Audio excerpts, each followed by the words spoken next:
الرحمن الرحيم. الصلاة والسلام على أشرف المرسلين. اللهم صل وسلم على عبدك ورسولك محمد وعلى آله وأصحابه أجمعين. نحمده ونصلي على رسوله الكريم. أما بعد، فأعوذ بالله من الشيطان الرجيم. بسم الله الرحمن الرحيم.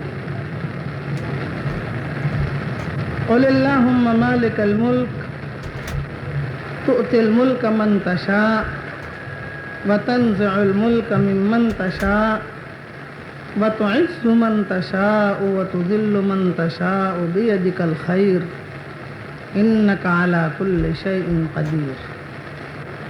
تولج الليل في النهار وتولج النهار في الليل وتخرج الحي من الميت وتخرج الميت من الحي وترزق من تشاء بغير حساب. وقال الله سبحانه وتعالى: يا أيها الذين آمنوا إن تنصروا الله ينصركم ويثبت أقدامكم. وقال الله سبحانه وتعالى: ومن أحسن قولا ممن دعا إلى الله وعمل صالحا وقال إنني من المسلمين ولا تستوي الحسنة ولا السيئة ادفع بالتي هي أحسن فإذا الذي بينك وبينه عداوة كأنه ولي حميم وما يلقاها إلا الذين صبروا وما يلقاها إلا ذو حظ عظيم. صدق الله العظيم.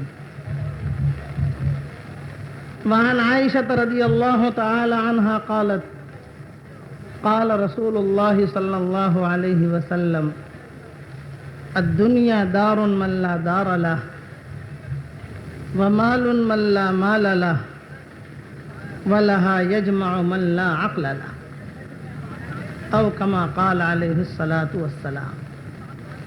الحديث رواه الحاكم والأحمد وقال حدیث حسن صحیح. قابل احترام بھائیوں، دوستوں اور بزرگوں، اللہ جل جلالہ عم نوالہ کا دستور ہے کہ آدمی جس لائن کی بھی محنت شروع کرتا ہے تو اللہ تعالیٰ اس کے لیے راہیں آسان فرماتے جاتے ہیں. اور اللہ نے قرآن پاک میں یہ وعدہ کیا ہے کہ کسی کام کرنے والے کے کام کے اجر کو میں ضائع نہیں کرتا. فاستجاب لهم ربهم انی لا اضیع عمل عامل منکم من ذکر او انثی بعضکم من بعض. کہ اللہ کا یہ نظام ہے کہ ایک آدمی دین کے لیے محنت کرے اور اللہ اس کے اجر کو ضائع کرے، یہ کبھی نہیں ہوگا. اور یہ بھی خدا کا نظام ہے کہ آدمی اگر انابت کے ساتھ چلتا رہتا ہے، طلب کے ساتھ چلتا رہتا ہے، تو اللہ تعالیٰ اس کو ضرور بھی ضرور ہدایت دیتے ہیں. یہدی الیہ من ینیب. دیکھو وہ بارش آ رہی، رحمت. حدیث پاک میں آتا ہے کہ الدعاء عند النداء لا یرد، کہ جب اذان ہو اس وقت میں دعا قبول کی جاتی ہے. بارش آ رہی ہو اس وقت دعا قبول کی جاتی ہے. بارش کے وقت میں دعا قبول ہوتی ہے. آدمی غور سے سنے بھی اور دل میں اللہ تعالیٰ سے دعا بھی مانگے. اور خیر بارش آئے، کوئی کاغذ تو نہیں ہے کہ ہم بالکل گل جائیں گے اور ختم ہو جائیں گے، اور اتنے کمزور نہیں ہے اور اتنی ٹھنڈی بارش، اتنا ٹھنڈا پانی نہیں ہے کہ آدمی مر جائے گا. آدمی برداشت کر لے. حالات اگر نامناسب آئیں تو آدمی اسے جھیل لے. حدیث پاک میں آتا ہے: اذا وجہت الی عبد من عبیدی مصیبتا فی بدنہ او فی مالہ او فی آلہ فاستقبلها بصبر جمیل استحييت يوم القيامة أن أنصب له ميزانا أو أنشر له ديوانا أو كما قال عليه الصلاة والسلام کہ میرے بندوں میں سے کسی بندے کی طرف اگر کوئی میں نامناسب حالات بھیجتا ہوں، چاہے اس کے مال میں، چاہے اس کے آل میں، چاہے اس کے بدن میں، اور یہ اس کا استقبال صبر جمیل سے کرتا ہے، جمتا ہے، کہ جمنے والوں کے ساتھ اللہ کی مدد ہوتی ہے، بھاگنے والوں کے ساتھ نہیں ہوتی. جو جمتے ہیں ان کے ساتھ خدا کی مدد آتی ہے. اگر اتنا آدمی کر لے کہ جم جائے خوشی خوشی، تو اللہ تعالیٰ فرماتے ہیں کہ کل قیامت کے میدان میں مجھے حیا اور شرم آئے گی کہ میں اس کے لیے کوئی حساب کتاب کا دفتر کھولوں یا اس کے لیے کوئی ترازو قائم کروں، یعنی بغیر حساب کتاب کے میں اسے جنت میں داخل کر دوں گا. اس لیے آدمی جمے اور جم کر دین کی بات سنے کہ ہم یہاں جمع ہوئے ہیں دین کے خاطر. بارکیف میں یہ عرض کر رہا تھا کہ کوئی بھی کام کرنا ہو تو اس کے لیے مجاہدہ آدمی کو ضرور کرنا پڑتا ہے. آپ اگر کاروبار کرتے ہیں تو کاروبار کے لیے آدمی کو مجاہدہ کرنا پڑتا ہے. آپ کو اگر خالی ماچس خریدنی ہے تو اس کے لیے آپ کو مجاہدہ کرنا پڑے گا. کپڑا لانا ہے تو اس کے لیے مجاہدہ کرنا پڑے گا. تو اتنا بڑا دین اور اتنا بڑا اللہ ہمارے ساتھ ہو جائے تو بغیر مجاہدے کے ہو سکتا ہے بھائی؟ بغیر قربانی کے ہو سکتا ہے؟ یہ کہتا ہے کہ نہیں ہو سکتا، مجاہدہ کرنا پڑے گا. اور اللہ جل جلالہ عما نوالہ کو اپنا وہ بندہ بہت پسند ہے جو دین کے لیے اپنے آپ کو قربان کرے. خدا کو اپنا دین بہت پسند، اور دین کے کام کرنے والے بھی خدا کو بہت پسند. دین بھی محبوب اور دین کا کام کرنے والے یہ کہتے ہیں وہ بھی محبوب. چلہ دینے والے یہ بھی خدا کو پسند. توفیق ہے خدا کی تو یہ آدمی چلے میں جاتا ہے، بغیر توفیق کے نہیں جاتا. اجتماع میں آپ آئے خدا کی توفیق ہے. آدمی نماز پڑھتا ہے خدا کی توفیق ہے کہ یہ اللہ جل جلالہ عما نوالہ کی طرف سے توفیق چلتی ہے. اور اللہ توفیق کسے دیتے ہیں؟ اسے دیتے ہیں جس سے اللہ محبت کرتے ہیں. اس لیے علماء نے لکھا ہے کہ آدمی دین کے لیے جتنا زیادہ سے زیادہ ہو سکے قربانیاں دیتا رہے، جانی اور مالی اور جذباتی. 3 قربانیاں مطلوب ہیں: جان کی قربانی، مال کی قربانی اور جذبات کی قربانی. کہ جان اس دین کے لیے حاضر، مال اس دین کے لیے حاضر، اور اگر جذبات ہمارے ٹوٹ رہے ہوں اس دین کے خاطر تو ہم ہر اعتبار سے تیار. صلح حدیبیہ کے موقع پر جب واپس جا رہے تھے حضور اکرم صلی اللہ علیہ وسلم اور سارے کے سارے صحابہ، مکہ مکرمہ بالکل سامنے، احرام کی حالت میں کہ بالکل ابھی چلے اور فوراً حرم شریف میں داخل ہو جائیں. بے ایمانوں نے منع کیا کہ صاحب نہیں جا سکتے. واپس جب ہونے لگے تو سورہ فتح کی آیتیں نازل ہوئی: انا فتحنا لک فتحا مبینا، انا فتحنا لک فتحا مبینا. جب یہ آیت نازل ہوئی، سورت نازل ہوئی، تو حضور صلی اللہ علیہ وسلم نے پڑھنا شروع کیا.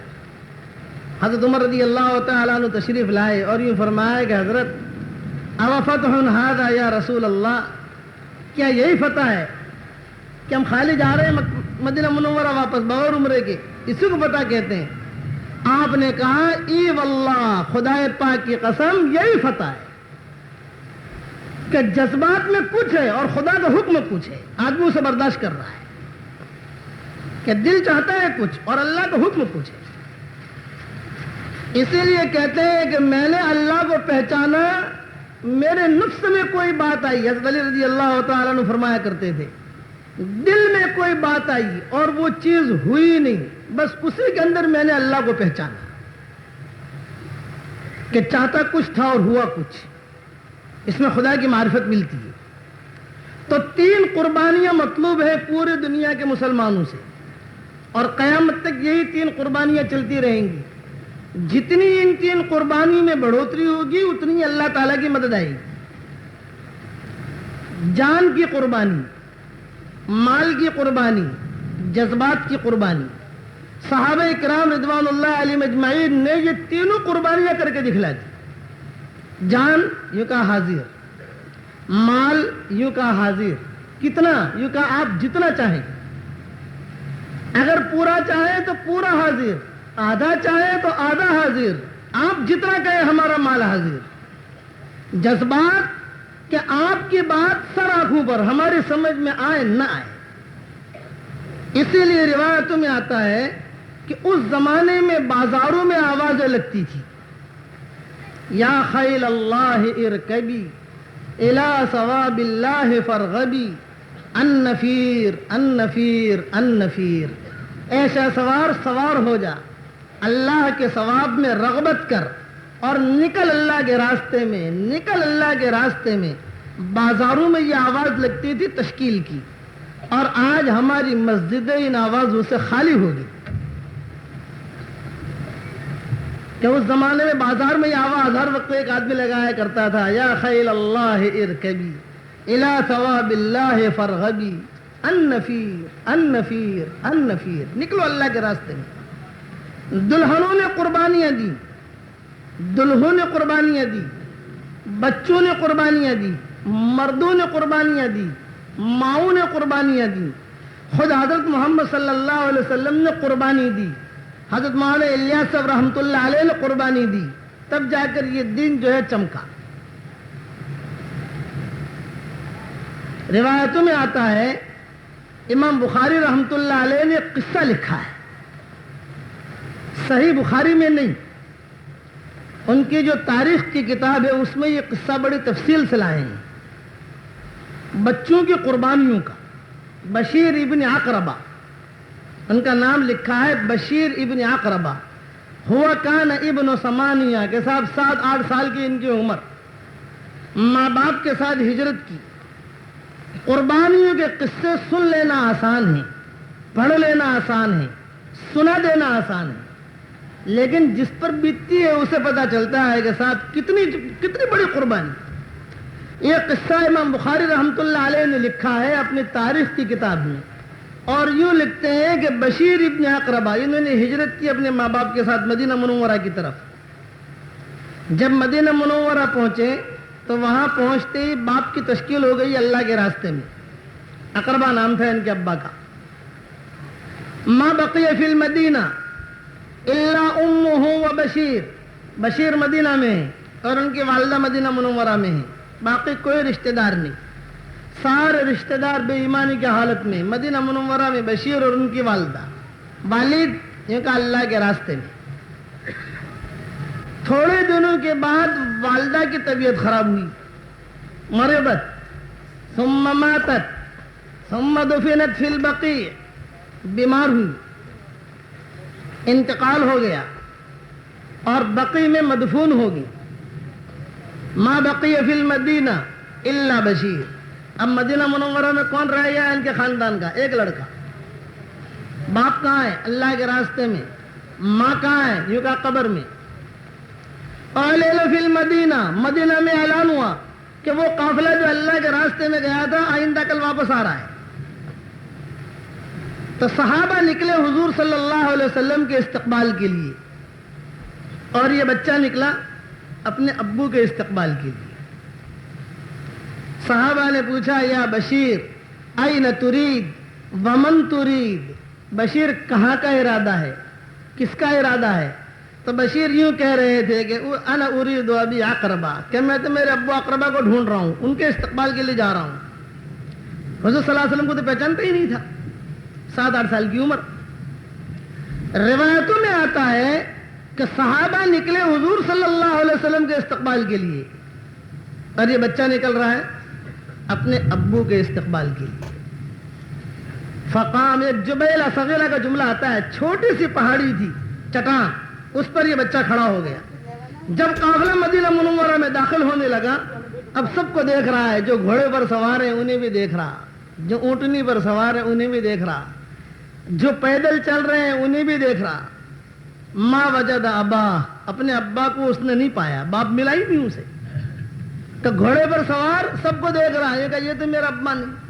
اونٹنیوں پر سوار، یوں کہ اس میں بھی میرا ابا نہیں، پیدل چلنے والے، یوں کہتے کہ اس میں بھی ہمارے ابا نہیں۔ دوڑا ہوا یہ بچہ جب پورا قافلہ ختم ہونے لگا، کچھ ہی لوگ پیچھے رہ گئے اور مدینہ منورہ میں جب یہ جیش اور یہ لشکر داخل ہونے لگا تو روایتوں میں آتا ہے کہ یہ بچہ دوڑا ہوا آیا حضور صلی اللہ علیہ وسلم کے پاس۔ آپ اپنی اونٹنی پر تھے اور آپ کے قرب و جوار میں جو صحابہ آپ کی حفاظت کے لیے کھڑے رہتے تھے، سالم مولا حذیفہ، زید ابن خطاب، انس ابن مالک، عبداللہ ابن مسعود، حضرت بلال، عبداللہ ابن عمر، عبداللہ ابن حذافہ السہمی، یہ کچھ نوجوان صحابہ تھے اس قسم کے جو قرب و جوار میں حضور صلی اللہ علیہ وسلم کے آپ کی حفاظت کے لیے رہتے تھے۔ یہ بچہ دوڑا ہوا آیا اور حضور صلی اللہ علیہ وسلم کے پاؤں پکڑے، آپ اونٹنی پر سوار، اور یہ فرمایا کہ یا رسول اللہ، اے اللہ کے پیارے نبی صلی اللہ علیہ وسلم، میں آیا ہوں میرے والد کو ڈھونڈنے کے لیے، سب موجود ہیں، میرے ابو موجود نہیں ہیں۔ آپ نے پوچھا من انت یا فلاں، تو کون ہے؟ کہا انا بشیر۔ کہا کون سا بشیر؟ کہ بشیر ابن عقربہ۔ صحابہ نے کہا حضرت یہ وہی بشیر ہیں، اشارہ کیا، یہ کہا حضرت یہ وہی بشیر ہیں جن کے باپ اللہ کے راستے میں شہید ہو گئے، جس کا باپ اللہ کے راستے میں شہید ہو گیا، یہ یتیم ہے۔ حضور صلی اللہ علیہ وسلم نے فرمایا احملوہ علی ناقہ، اسے اونٹنی پر اٹھاؤ، اونٹنی پر بٹھاؤ۔ چنانچہ آگے بشیر بیٹھے اور پیچھے حضور صلی اللہ علیہ وسلم بیٹھے۔ فوجد رسول اللہ صلی اللہ علیہ وسلم یمسح علی رأسہ، سر پر ہاتھ پھیر رہے حضور اور بشیر کو پوچھ رہے ہیں بشیر من ترید، کس کا ارادہ؟ یہ کہا میں تو میرے ابو کو ڈھونڈنے کے لیے آیا ہوں، آپ کے ساتھ اللہ کے راستے میں گئے تھے، جتنے میرے دوست ہیں سب کے والد مل گئے، میرا ہی باپ نہیں ملا۔ آپ کی آنکھوں میں آنسو آئے اور یہ آنسو فوقع دموع رسول اللہ صلی اللہ علیہ وسلم علی رأس بشیر ابن عقربہ، بشیر ابن عقربہ کے سر کے اوپر حضور صلی اللہ علیہ وسلم کے آنسو گرے۔ فرفع رأسہ الی رسول اللہ صلی اللہ علیہ وسلم، حضور صلی اللہ علیہ وسلم کی طرف اپنے سر کو اٹھایا تو دیکھا کہ حضور رو رہے ہیں۔ پوچھا لم تبکی یا رسول اللہ، اے اللہ کے نبی کیوں رو رہے ہیں آپ؟ تو آپ نے درد بھری آواز میں کہا یا بشیر انا ابکی علی ابیک وعلی امک، میں تیرے باپ پہ رو رہا ہوں اور تیری ماں پہ رو رہا ہوں کہ تیری ماں بقیع میں دفن ہو گئی اور تیرا باپ اللہ کے راستے میں شہید ہو گیا۔ بشیر کہتے ہیں انی کنت ابن ثمانیہ، میں تو 8 سال کی عمر کا تھا، جہاں میں نے یہ جملہ سنا باپ کی شہادت کا تو میں نے بھی رونا شروع کر دیا۔ فوجدت ابکی، میں خوب رونے لگا، فصحیت، کہتے چیخنے لگا رونے میں، اور حضور صلی اللہ علیہ وسلم میرے سر پر ہاتھ پھیرتے جاتے تھے، میری پیٹھ پر ہاتھ پھیرتے جاتے تھے اور کہتے تھے کہ اسکت یا بشیر، اسکت یا بشیر، بشیر خاموش ہو جا، بشیر رویا نہیں کرتے۔ تو میں نے کہا کیف اسکت یا رسول اللہ انی فقدت ابی و امی، میں کیسے خاموش ہو سکتا ہوں، باپ کو بھی میں نے گم کر دیا اور ماں کو بھی میں نے گم کر دیا، کیف اسکت؟ تو حضور صلی اللہ علیہ وسلم نے کہا کہ اسکت، لیکن میں بچہ تھا، میں جانتا نہیں تھا کہ نبی کی بات مان لینی چاہیے، میں نے جو رونا شروع کیا تو وہ رونے میں ایسا درد تھا کہ اس وادی میں جتنے مسلمان تھے سب رونے لگے، اور کہیں اس کونے سے رونے کی آواز آ رہی، کہیں اس چھوٹی پہاڑی سے رونے کی آواز آ رہی، کہیں اس وادی سے رونے کی آواز آ رہی، یہاں تک کہ حضور صلی اللہ علیہ وسلم نے مجھے کہا اسکت یا بشیر اما ترضى یا بشیر ان یکون محمدا اباک و عائشہ امک، اے بشیر کیا تو اس تقسیم پر راضی نہیں ہے کہ محمد تیرا ابو بن جائے اور عائشہ تیری امی بن جائے؟ اما ترضى یا بشیر ان یکون محمدا اباک و عائشہ امک، اے بشیر کیا تو اس تقسیم پر راضی نہیں ہے کہ محمد تیرے ابو، میں تیرا ابا بن جاؤں اور عائشہ تیری امی بن جائیں؟ تو بشیر کہا کرتے تھے رضیت یا رسول اللہ، رضیت یا رسول اللہ، رضیت یا رسول اللہ، میں خوش کہ جب تک حضور صلی اللہ علیہ وسلم زندہ رہے میں حضور صلی اللہ علیہ وسلم کو ابا کہہ کے پکارتا تھا، اور ماں عائشہ زندہ رہی ان کو میں امی کہہ کر پکارتا تھا۔ قربانیاں تھیں، جذبات قربان کروائے گئے دین کے لیے. اور اس وقت کی تشکیل چلہ 3 چلے کی نہیں ہوتی تھی، اس وقت کی تشکیل اللہ کے راستے میں ہمیشہ کی ہوتی تھی. چلہ 3 چلہ اور 3 دن، یہ تشکیل تو زمانے میں تھی ہی نہیں. آج یہ تشکیل ہوتی ہے صرف اس لیے تاکہ آدمی میں تھوڑا سا مشق آ جائے، تھوڑی سی ترتیب جم جائے، پھر آدمی نکل پڑے اللہ کے راستے میں. دین دنیا میں پھیلے اس کے لیے 100% قربانیاں دی گئی ہیں. کپڑوں کی قربانی، مال کی قربانی، کہ ماؤں نے اگر نفقہ کا مطالبہ کیا تو حضور صلی اللہ علیہ وسلم نے برداشت نہیں کیا. روایتوں میں آتا نہیں آتا، تاریخ کے گہرے مطالعے سے معلوم ہوتا ہے کہ یہ قصہ 2 مرتبہ پیش آیا کہ ماؤں نے مطالبہ کیا نفقے کا، خرچے کا. حالانکہ بیوی اپنے شوہر سے مال مانگ سکتی ہے، کوئی حرج کی بات نہیں. یہ کہا ذرا میرا خرچہ بڑھا دو، کوئی حرج کی بات نہیں. لیکن وہاں برداشت نہیں کیا. یہ کہا قربانی دین کے لیے، قربانی کہ تم نے مجھ سے مال مانگا. روایتوں میں آتا ہے کہ عصر کی نماز کے بعد حضور اکرم صلی اللہ علیہ وسلم تشریف لے جایا کرتے تھے ماں عائشہ رضی اللہ تعالیٰ عنہ کے مکان پر، پھر دوسرے ماؤں کے مکانوں پر ترتیب سے. ایک دن حضور صلی اللہ علیہ وسلم نے دیکھا کہ ماں عائشہ کے مکان پر ساری مائیں جمع ہیں، ساری مائیں اکٹھی. آغاز تو اچھا ہے، انجام خدا جانے کہ صاحب ساری اکٹھی ہو گئی. خیر تو ہے، بات کیا ہے؟ ساری اکٹھی ہو گئی، کیا بات ہے صاحب؟ اب آپ صلی اللہ علیہ وسلم بیٹھے چارپائی کے اوپر اور مائیں بیٹھی ہیں سامنے. آپ نے فرمایا کہ کیوں جمع ہوئی ہو، کیا بات ہے؟ سب خاموش، کوئی جواب نہیں دے رہی. یہ کہا سب خاموش. اشارہ کر رہی ماں عائشہ رضی اللہ تعالیٰ عنہ کی طرف کہ ماں عائشہ رضی اللہ تعالیٰ عنہ، یہ حضور صلی اللہ علیہ وسلم سے ان کا خاص تعلق. روایتوں میں آتا ہے کہ ماں عائشہ کی طرف اشارہ کر رہی ہیں کہ عائشہ تم بات کرو، کیا بات ہے؟ تو ماں عائشہ رضی اللہ تعالیٰ عنہ نے بڑی فصیح و بلیغ عربی کے اندر بات کی. یہ کہا کہ حضرت ہم جمع ہوئی ہیں، بس خالی ہمارا تھوڑا سا خرچہ بڑھا دیجیے. نفقہ جسے کہتے ہیں، تھوڑا سا کہ فاقوں پر فاقے، ہم کمزور ہو گئی، ہمارے بدن کمزور ہو گئے، تھوڑا سا ہمارا خرچہ بڑھا دیجیے. بس اتنی بات کا سننا کہ حضور اکرم صلی اللہ علیہ وسلم کا چہرہ کا متغیر ہونا. اوہو، تم نے مجھ سے مال کا مطالبہ کیا. اور فاقے جو آ رہے ہیں اسے یوں سمجھا کہ فاقے دور ہو جائیں.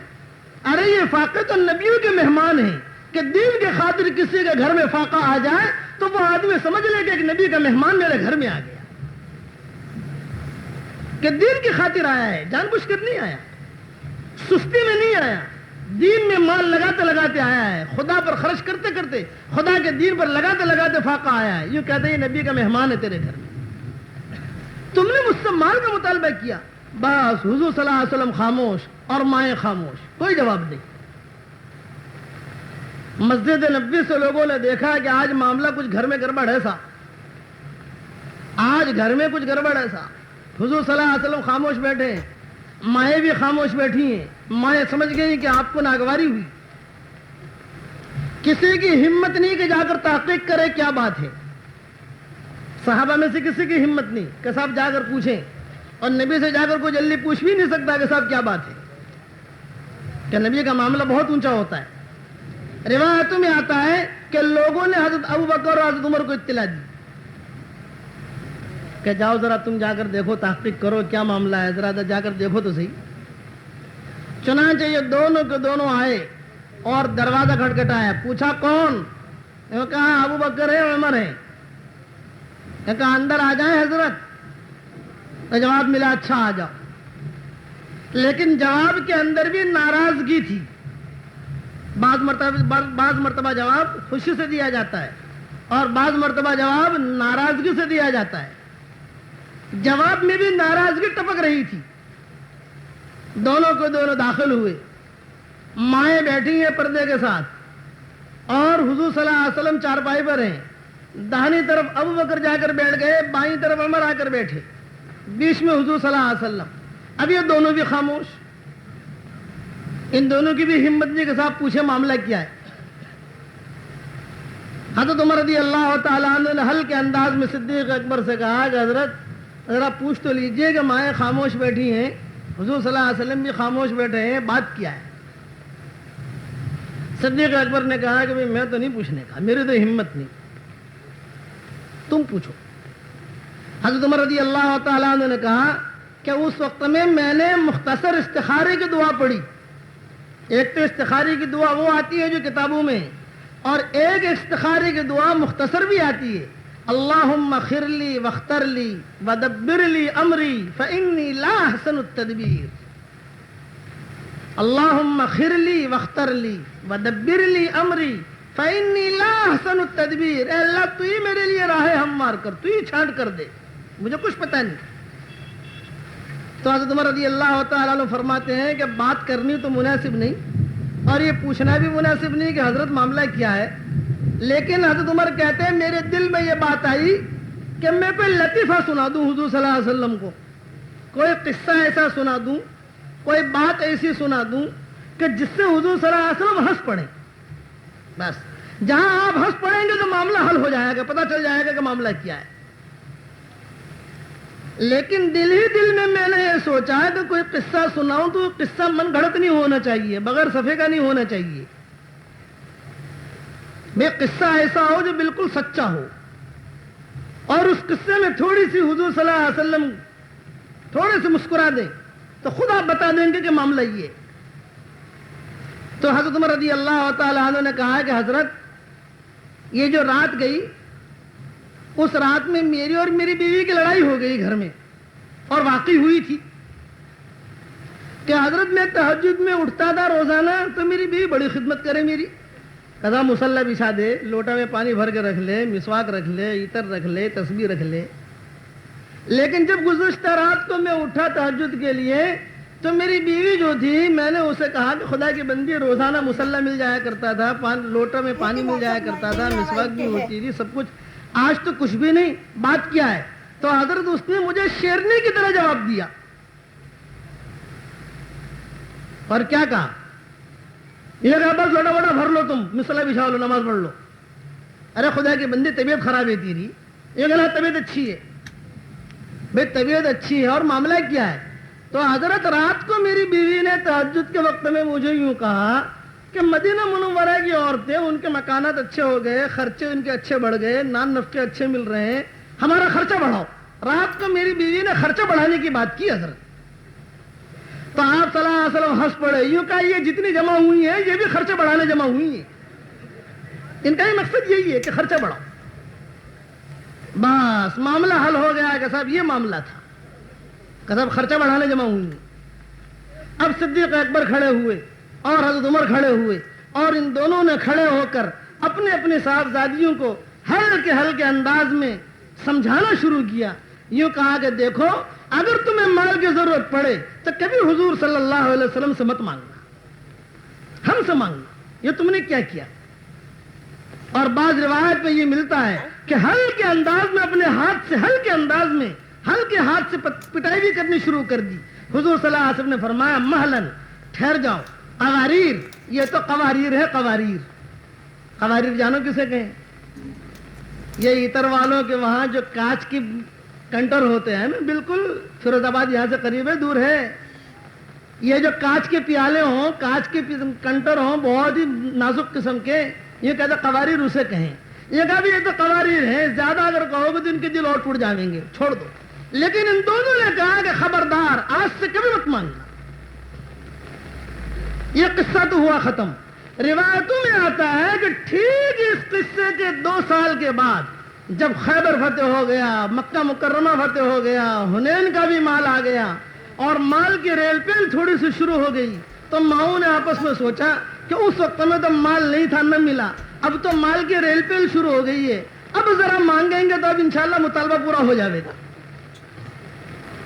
تو ماؤں نے آپس میں یہ بات شروع کی کہ چلو اب مانگیں, لیکن اب اس وقت میں مال مت مانگنا, اس وقت میں دوسرے انداز سے بات کرنا.